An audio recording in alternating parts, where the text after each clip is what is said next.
Hi, welcome back to my channel. So today, part 4 of the 2023 Iron Butt Rally. Now this part starts in Tulsa, Oklahoma. I wasn't able to film any of my routing. I'll explain to you what my plan was, and this is where the rally changes. So again, we had parked in the employee underground parking, which was super nice. Kind of weave through the lobby. You could stay in the AC most of the way until you got to the garage. We had a rider meeting at 3:45. Breakfast, kind of take it with you, wait. Got a rally packs. By 4:30, I'm sure everyone was in the room and planning. Again, it seemed obvious to me where the big points were. I used my same process. Subtract my rest breaks. Again, my goal was to ride through the night on the first one and then take a rest break and go on.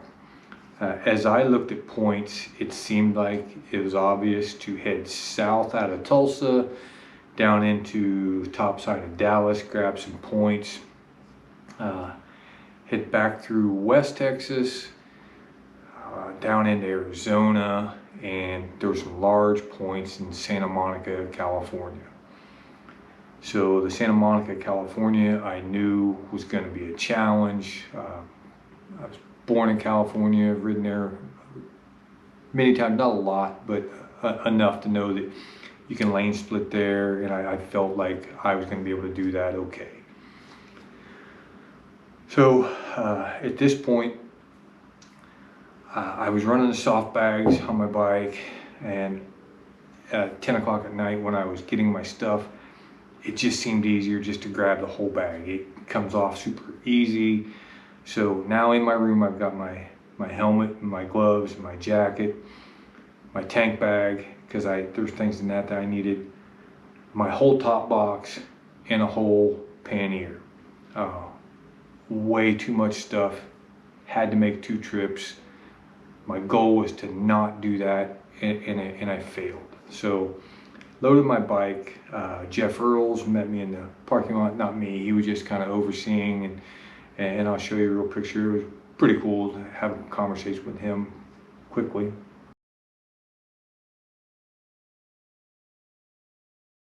And off I went. Leaving Tulsa, no issues. When I started getting into the Dallas area or Texas, it's when heat started to come. It was hot. It was hot. I was feeling okay. First leg, I think I drank nothing but water and coffee, probably 5-hour energies. But second leg, with getting hot, by the time I hit a couple spots in Dallas, I started adding a little Gatorade to my water consumption. So I'd pour one thing of Gatorade in and a couple bottles of water. So as I was leaving like the Dallas area, I will say that I realized it was hot. We had a heat wave and things were changing for me.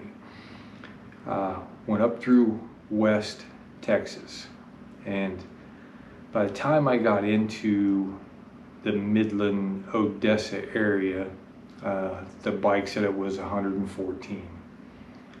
And this was my first struggle. It was hot. I got to a point where I wanted to get off the bike for a minute. I pulled into a gas station. It had a McDonald's. I thought that was great. That'd be fun. They have seats. I could sit down for a minute. And when I looped through the parking lot, there just wasn't parking. I should have just made a spot, but I'm not that guy. So I rode around the building twice. I went across the street to a Stripes. They had parking out front. I did that. I went inside. I got some chicken tenders or something, and I just wanted to get off the bike for a minute. I even stood inside for a while. Here's where the problem started. It's 114 degrees, and this parking lot had no shade anywhere, so the bike's in the direct sun. I didn't notice I was having any problems with anything at that point, but the bike was in the sun the whole time. It didn't get a break. So I pushed it forward, decided I would top off with fuel and leave there. And this is where it changes. I was headed through West Texas. I was headed for Arizona. I knew I was going to take my rest break somewhere in Arizona because there was a big point value just outside of Tucson that was time restricted, but it was 6,000 points. And I couldn't get it until the morning, so I knew I might as well go ahead and get some decent sleep. So going through West Texas, 114 degrees, I realized by the fuel consumption on my bike, I didn't think my auxiliary tank was working. I've heard that in real hot conditions, they don't draw correctly. So I came into a little town and popped the cap off, and it looked like the fuel was boiling. I think what actually happens, it's so hot, so much heat, the fuel line gets hot, and instead of drawing, it's pushing fuel. So it's pushing air into that tank. I don't know if it was all coming out the back, but it was not consuming. And this was super hot.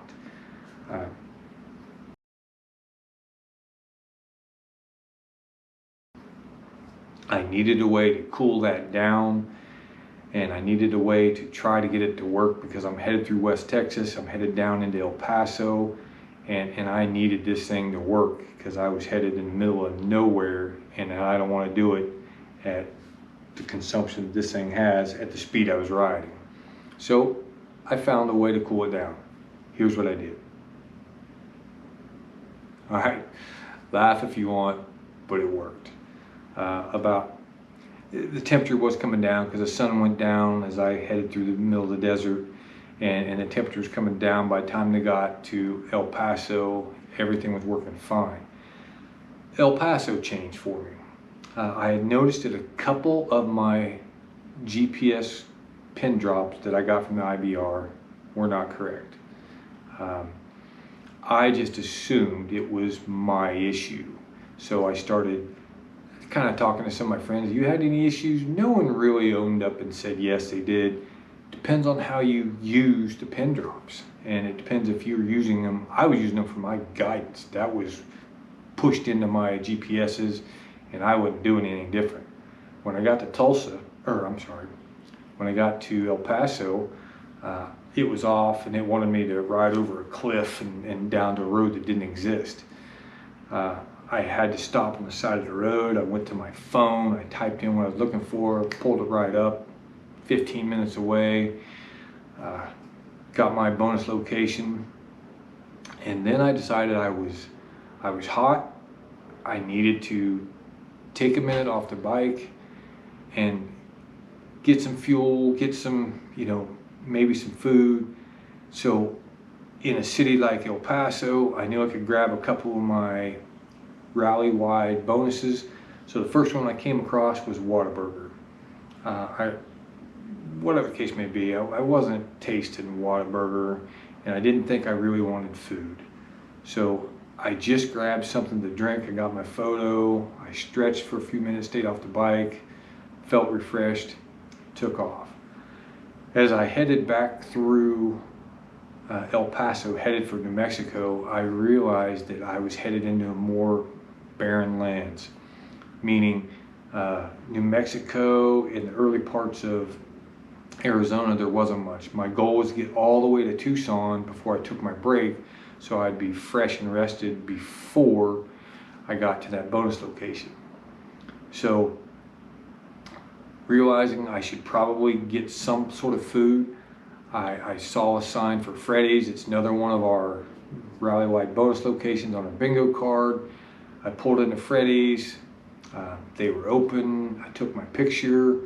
While I was putting my rally flag and stuff away, the gentleman came out and said, "Hey, is everything okay?" Which I thought was cool. And I said, "Yeah, I'm just gonna eat." And he says, "We close in 2 minutes." So I quickly went inside. I got a burger, and it was $9.58.59. So I was the last guy served. Best burger in the world when you're starving at 10 o'clock at night. So I ate my burger, felt really good, full of fuel, off I went. At this point, it had cooled down some and things weren't bad at all. I felt pretty good. I had enjoyed some kind of backcountry roads through West Texas, even though it was really hot. Now I'm on I-10 and I'm just zipping across, and things went real well. Got to where I was taking my rest break. I saw one of the other riders at a hotel. I went to a gas station, got a couple bottles of water for my start receipt, and then there was I had a Motel 6 or something across the street. I hit that, grabbed a shower, and went to bed. This is where I started making my mistakes. I read the full rally packet, leg one. I read it. I read everything, and I knew that I think rest bonuses were worth like 6 points a minute. They encourage you to take your rest bonuses. At leg two, the points actually increased, and I really didn't know. I slept a total of about 5 hours, felt really good.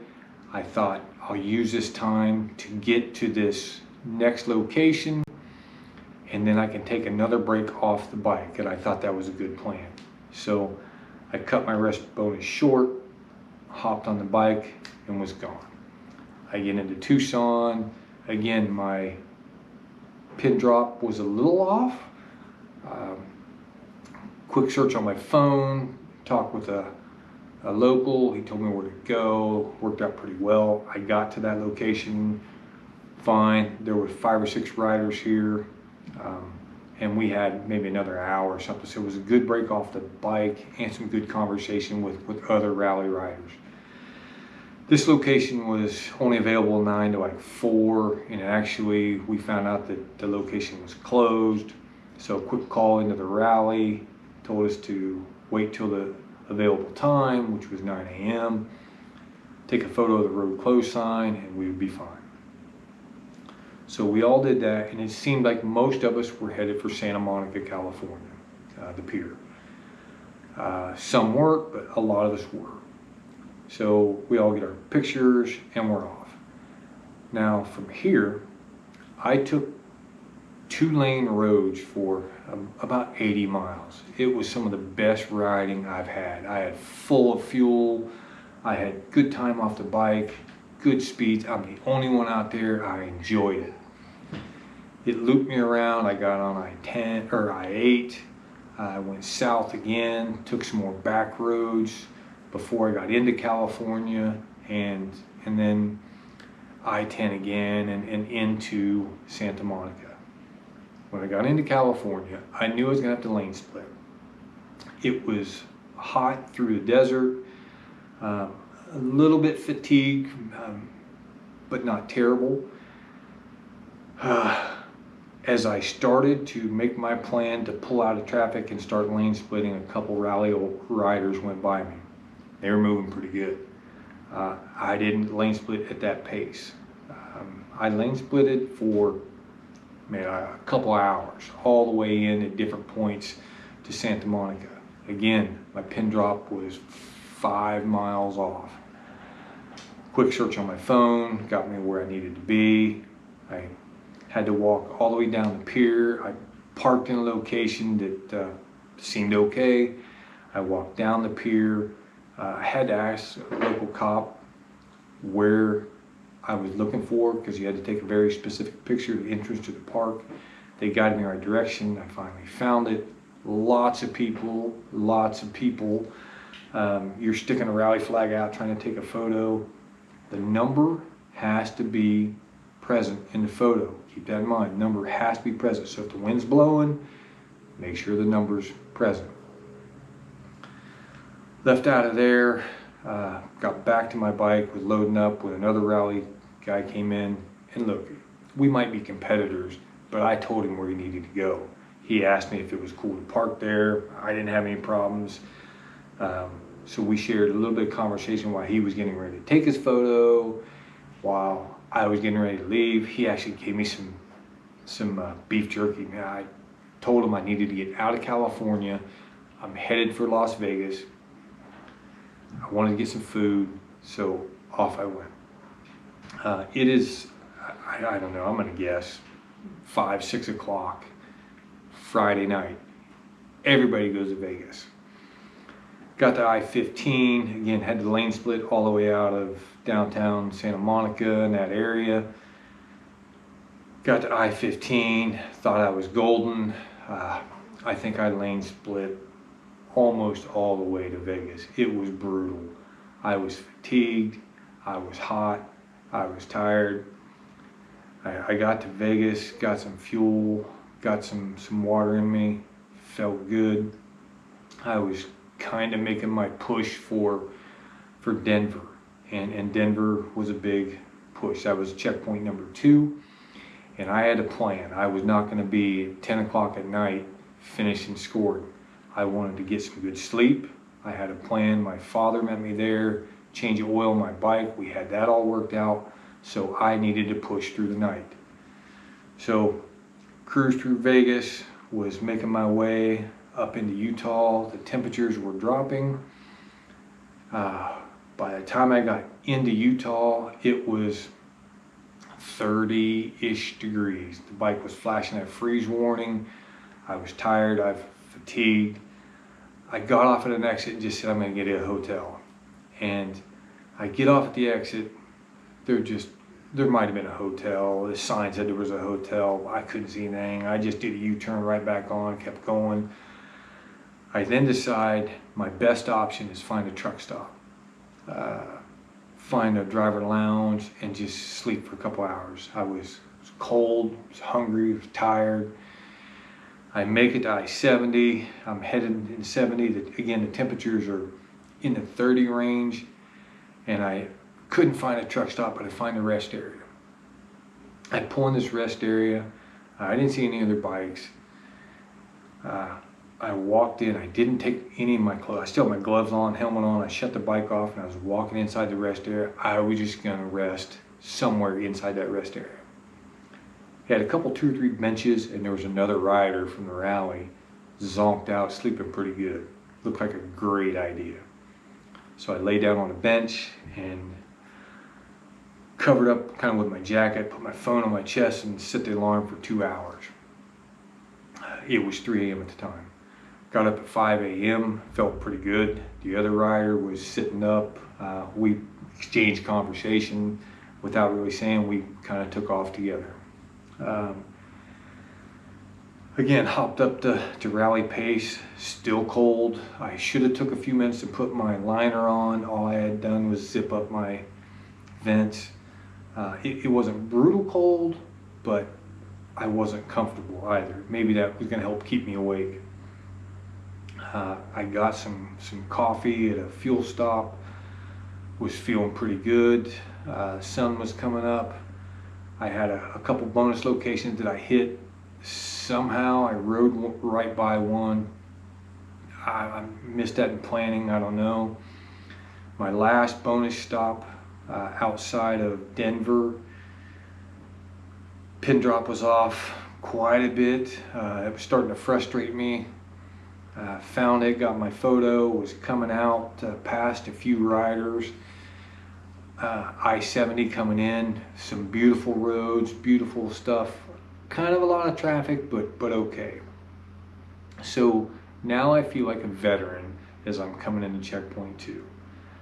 Some conversation with my dad. He was prepared, we were ready.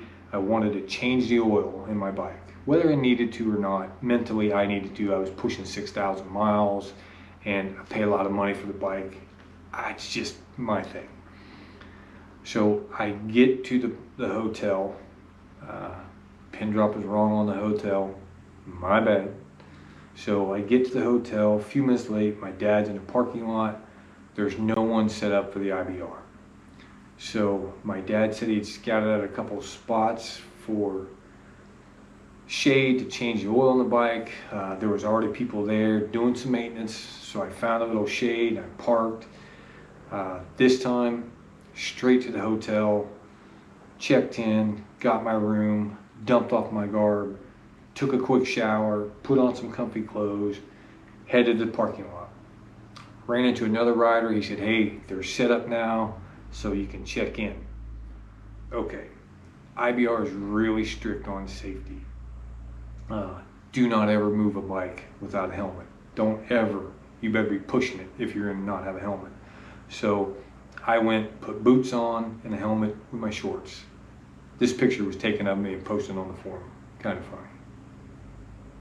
So rode through scoring. He took my time. I did not stop the clock. He just checked my mileage. We went around the back of the hotel, found a big shade tree, changed the oil. It took me 15 minutes or so, not a big deal. Mentally, I felt better.